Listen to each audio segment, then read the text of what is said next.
आधार लेकर के एक ईश्वरीय शक्ति जौन होकेला जेकरा के सत्य कहल जाला और सत्य ही ईश्वर होलन। उ ईश्वरीय शक्ति से हमनी के भी एगो सतमार्ग पर खुद चल के फिर अन्य की भी चलावे के एगो प्रेरणा, एगो स्रोत ब्रह्मा कुमारी संस्था के माध्यम से जन एगो मिलल बा और एकर अनुयायी बन के हम भी राह पर चलल बानी। एकर हमारा बहुत बहुत खुशी बा और इस संस्था के स्थापन करे वाला संस्थापक पिताश्री ब्रह्मा और परमात्म शक्ति से ईश्वरीय विश्वविद्यालय संसार के ही अनोखा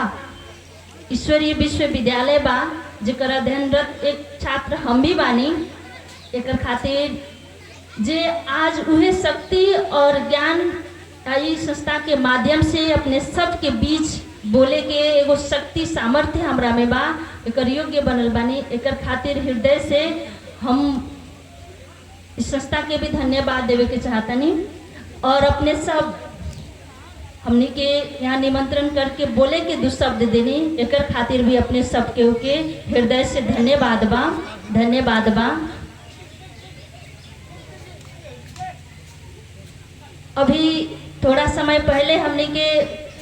बहुत किस्म के चर्चा सब चल रहा, बहुत लोग के मन में बहुत किस्म के क्वेश्चन भी बाटे, लेकिन हालांकि हमने सब कहीं ना कहीं से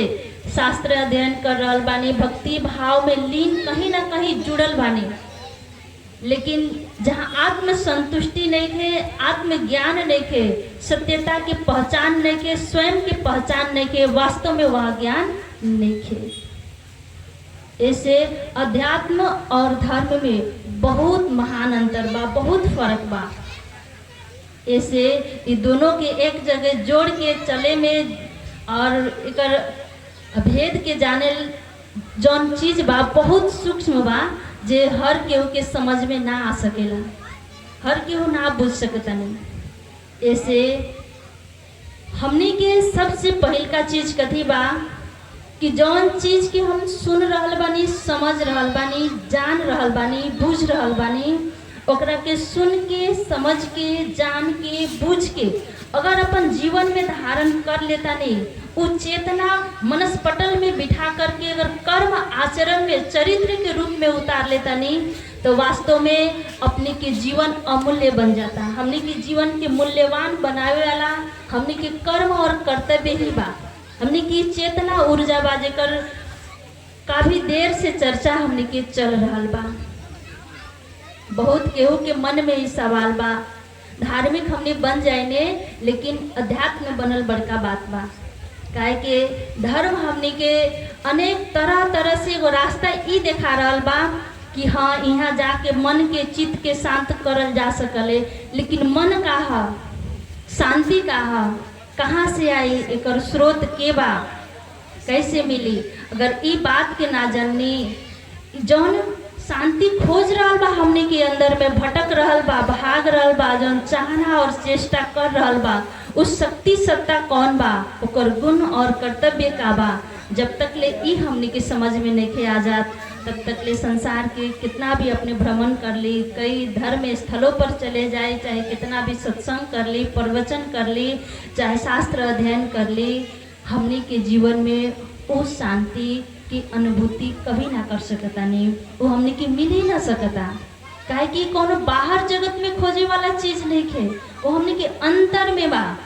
वो जौन शक्ति एनर्जी के साथ हमने बोल रहल बानी, कह रहल बानी,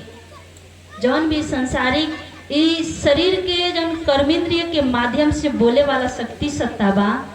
जेकरा के अभी बहुत सुंदर आत्मा शक्ति एनर्जी अनेक भाषा में और अनेक धर्म